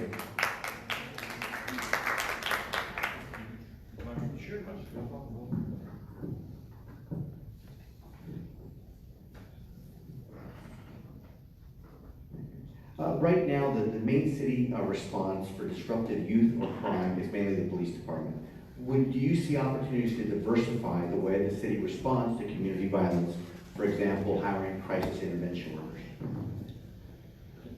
Yes, I think hiring crisis intervention workers is a good idea. One of my friends just is going through a 6-week program to be a text crisis hotline, kind of take the pressure off anyone who is feeling in a undesirable way, and kind of talk them out of that. And I think pushing those at the city level is important. Use some money to like quit smoking kind of thing. Text this number if you're in trouble. If you're not feeling if you're feeling a little down kind of thing. You know what I'm saying? I think specific task forces for specific issues would be important, kind of divide it up. The police shouldn't be responding to everything. That's probably a reason why they're overworked, getting their raise because they're overworked, because they might be doing more than they should be doing. We have more problems to deal with than they are probably even trained to help with. Because if we're talking about specifically youth, I don't think that the police are necessarily the best solution to address youth concerns. It's not necessarily, when it comes to crime, yeah, but we treat juveniles a lot differently. And the court system is entirely different. The jail is different. The juvenile hall. So we should be treating the kids differently and giving them more support. That I mentioned, I was in juvenile hall, and I think after-school programs would have made a big difference. So working with the schools to keep kids out of trouble and keep them, going down a positive path is very important. Finding things that, that individualized care is instead of the cookie cutter solution. We need to think about the different areas of need and be as strategic as possible. Thank you. Thank you, man. Jennifer, we'll start with you for the next question, and we're going to come back. So for the last decade, Santa Ana has been in the news for using gentrification as a tool to revitalize and clean up the city. While community residents have urged representatives to create more affordable housing options, open space, and recreational spaces, the city has continued to drive a vision of development that doesn't necessarily respond to those needs, including incentivizing and improving luxury and market rate housing developments and attempting to sell off over 90 public parcels of land to private interests. What is your vision for development in Santa Ana? And what will you do to ensure that any development in the future will be done responsibly and directly benefit longtime community residents without displacing them? How should public land be used to meet the local economic and community development needs of local residents? And what would you do to ensure the community has a voice in deciding decisions about public land? That's a great question. I think this brings into account the Willowwick Golf Course that is currently under discussion with Santa Ana Garden Grove. And for the folks that don't know, the Willowwick Golf Course is located in Santa Ana, but it is owned by Garden Grove, and it is a 101-acre golf course that isn't serving its purpose anymore. So they're looking to reimagine it. What can it be? What can it do? And I think having a space that is 101 acres, there's something impactful, something historical that Santa Ana and Garden Grove can do to work together. After some research, there's these neighborhoods and these developments in LA that are both public and open space combined with housing. So there are these mixed-use areas, and LA is thriving off these 7 and 9 acre spaces. I can only imagine what we can do with 101 acres. So I think that's something I would push for. I would absolutely push for more public spaces, just because growing up, that's all our parents could afford to take us to, the park. There was no money to be going to amusement parks. That didn't exist. So we spent a lot of our time at the parks, but seeing how underfunded and underserved our parks and our public spaces are, I would be an advocate for that. And just trying to be visionary in how we can have a green city, because we are a concrete jungle. So just see how we can be a green city and give public use to our residents. Thank you, Jeff. Ma'am. So I think on this one, there seem to have been like 2 parts to that question, and I just want to answer the first one on the overall vision for development, and really talking about the way that this narrative is created and what we talk, how we talk about ourselves. And number one ends up being that, Santa Ana was horrible before and now everything's wonderful. And I think that that's the wrong story to tell. I think the story that we need to really focus on is that the investments of local business owners on La Calle Cuatro, along Main Street, like the little developments and little shops, that those are a very important part of a vibrant economy, and that actually that was pretty successful in being a regional hub of Latino commercial culture that has not been replicated to just about anywhere else in the US. So we should be proud of that. And moving forward, it's like, okay, how do you take that to the next step? And that vision needs to be community-driven and responsive to community needs. So the overall vision is to make sure that people are included in that development process, that things don't happen behind closed doors, and that the needs of the community that we've already identified, housing, open space, air quality, access to good jobs, that those are the main things that we focus on when we look at a development project. It's not just the bottom line, because if we keep doing it this way, people are going to be upset and no one wants to be a part of the process, because they're going to feel that everyone is being left out. And that's, I think, what we've kind of arrived to, is a lot of people feel that they're left out of that development process. And we need to expand the idea of who it is that develops a community. It's not just large corporate firms. It ends up being each and every one of us. The way that we rent, where we buy, the things that we invest our time and our life into, that's community development. And that's what we need to empower. So, definitely in Willowwick, 102-acre open space. That's what it should be. That's what I think that we can do. And if we do it there, it'll serve the entire central core of the city where we're having this new rail line at. Thank you. Great. Thank you. Overall vision for concern, our overall vision for development is determine the housing solution all around, and I myself may not be able to come up with that. I definitely want to work with other council members and people with that experience, the Orange County Housing Authority or whoever else may have some input on that.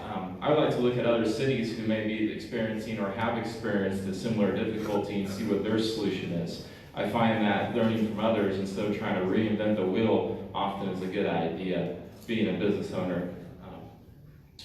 I noticed the city was selling a lot of the lots, particularly the ones down in Bristol for the widening project. I think they bought it from the people and sold it back to them.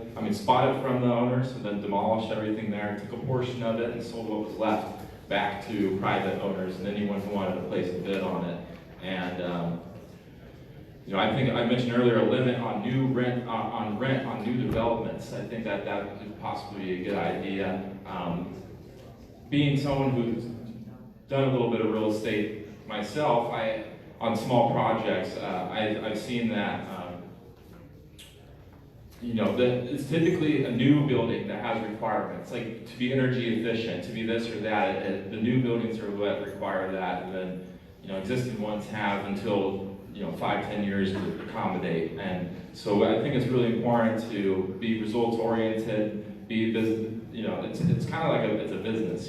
Technically the city manager is the CEO of Santa Ana. Like so looking at it as a business perspective is very, very important in my opinion. And putting limits on new rent development, figuring out how we can best utilize these spaces. I think we can potentially making them into the RV lots, or other obtainable housing solutions.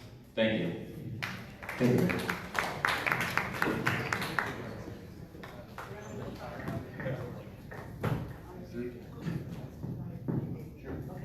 Hi everyone, so we're gonna move on. Thank you to the candidates. We're gonna move on to the last part only. This is the rapid fire round. So the rules are, we're just gonna ask questions and you can only say yes or no. Just yes or no, no explanation, okay? And I'm gonna start with questions in Spanish. I was submitted in Spanish, so I'll say it in Spanish and then in English. No se vayan, es la ronda chispa. Rapidito, solo puedes decir sí o no, ¿ok? Vamos a empezar con preguntas en español. Ok, si ganas, pondrías más atención a los jóvenes, ya que hay mucho vandalismo. If you were to win, would you pay more attention to the youth of Santana, given that there's a lot of vandalism? Yes. Yes. Sí. Okay. Si ganas, ¿nos apoyarías en el control de renta? If you win, would you support rent control? Yes. Yes. Yes. ¿Apoyarías más aumento salarial a la policía? Would you support more salary increases for the police? No. No. No. Si ganas, ¿nos ayudarías a tener más control en la calle Sullivan, como alumbrado y topes porque hay muchos accidentes? If you were to win, would you support us more on Sullivan Street by making sure there is better lighting and speed bumps because there are a lot of accidents? Yes. Yes. Yes. Last Spanish one. Los managers de los mobile homes crean muchos problemas. La pregunta es, ¿está en capacidad o apoyarías tú que se les dieran más entrenamiento o capacitación a los managers cada 2 años? Mobile home managers tend to create a lot of problems. And the question is, would you support providing more training or capacity building for managers every 2 years? Yes. Yes. Definitely.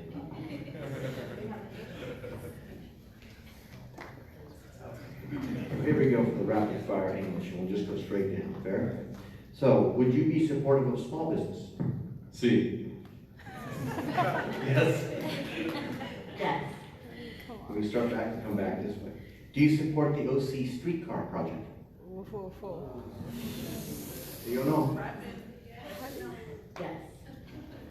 Yes. Yes. We'll start with you and we'll just kind of keep going back this way. As a council member, would you appoint more park rangers for the city of Santa Ana? There are 44 parks. Definitely. Yes? Yes. Coming back. Do you support the Willowick campaign to keep public lands for public good, i.e. parks, youth centers, open green space? Yes. Yes. Yes. Do you support rent control? Yes. Yes. Yes. Are you pro-life or pro-choice? Pro-choice.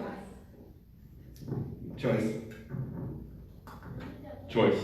That's not yes or no. Well, I guess you're right. It's not but it's one or the other, so I have to say go.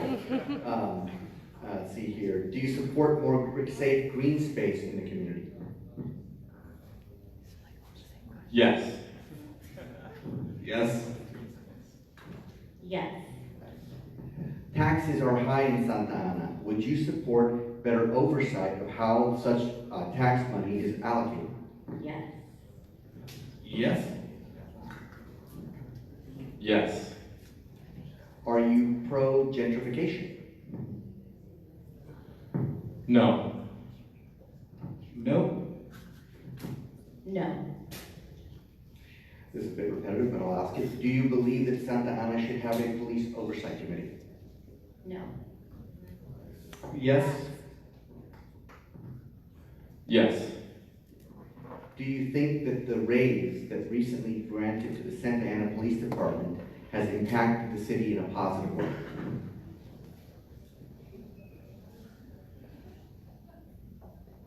Yes. No. No. Gavin Newsom just signed AB 1482 into law. Would you support a stricter rent control ordinance for Santa Ana? Yes. Yes. Yes. Do you think it's okay to remove undocumented immigrants from their homes? No. No. No. Would you support an investigation of Mayor Miguel Polito's alleged side business of city-owned property? Yes. Yes. If you were part of the city council, would you find ways to help out kids whose parents are undocumented immigrants? Yes. Yes. Absolutely. Do you support working closely and addressing the issues that affect faith-based communities? Yes. Yes. Yes. Do you think that Santa Ana charter schools are failing?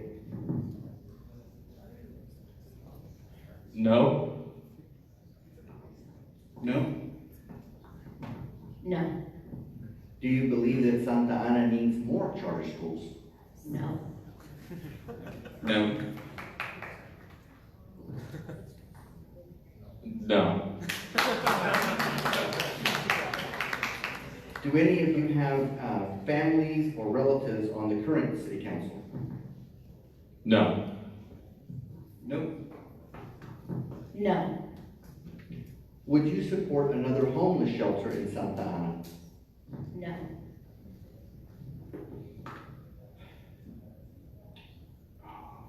That's it. This is gonna cost a yes.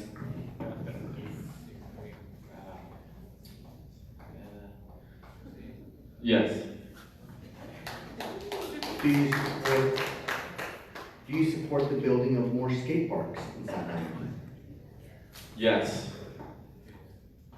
Yes. Yes.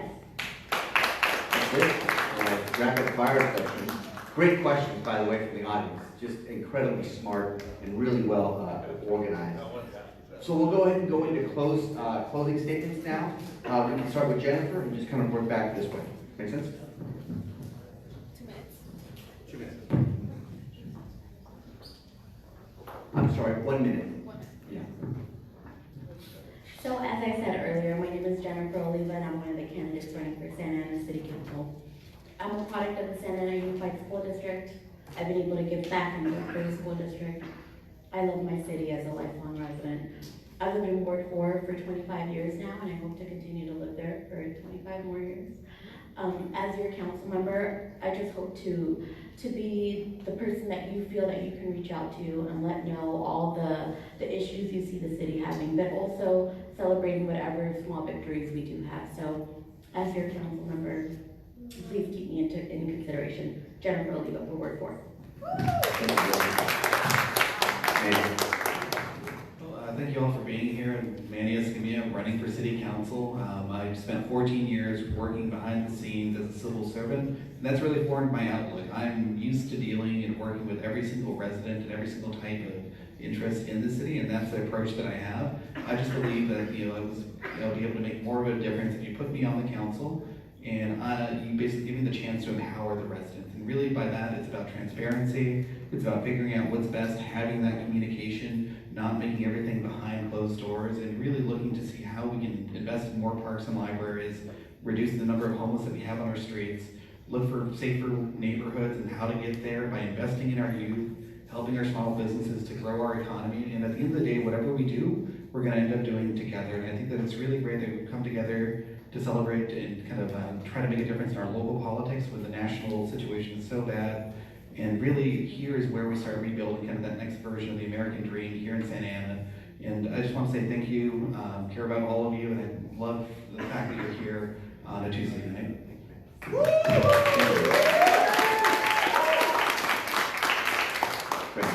Thank you for everyone for coming. Thank you to the three hosts who put on this event.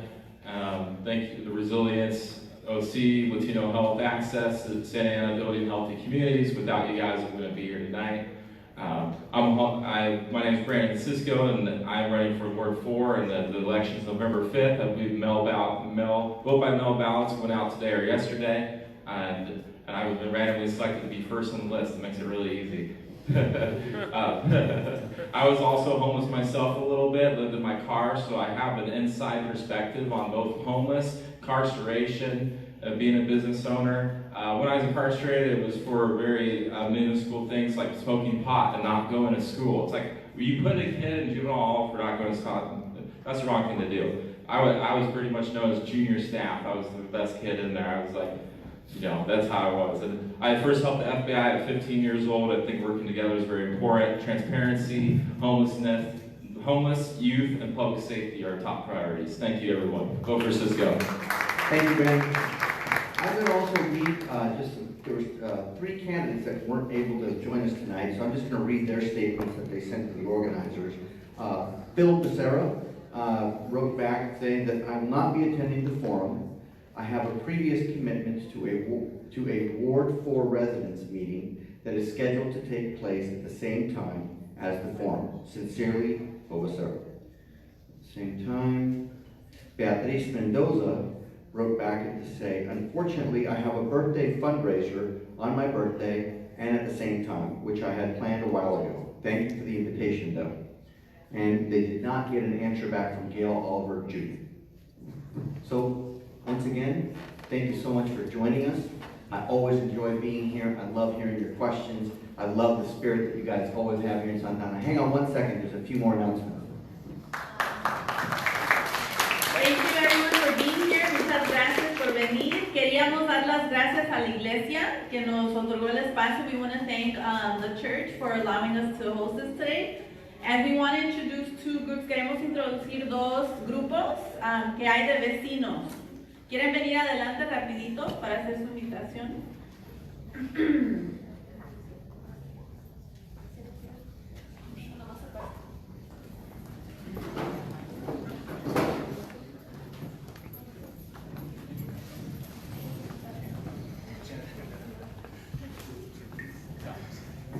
Buenas noches, mi nombre es Yaret Macedo, directora de Administración de Inmaculado Corazón de María. Bienvenidos, gracias por organizar este taller, foro de información.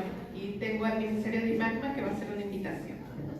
Buenas noches, mi nombre es Elizabeth Martínez y soy coordinadora de IMACMA. Es un ministerio que está trabajando por la justicia social. Los invitamos, nos reunimos todos los martes a las 7 de la tarde aquí. Y vamos a tener un taller, allá van a estar los flyers por si gustan venir a acompañarnos. Muchas gracias. So they're here with the parish. They're part of a group, a ministry that is fighting for social justice, and they're inviting everybody to come out and join them los martes, Tuesdays at 7. ¿Y el taller? And there's a workshop on October 22nd. Also about your rights as an immigrant and as a tenant. Okay, gracias. Thank you. Blessed everybody. Thank you. Okay, second. Yeah.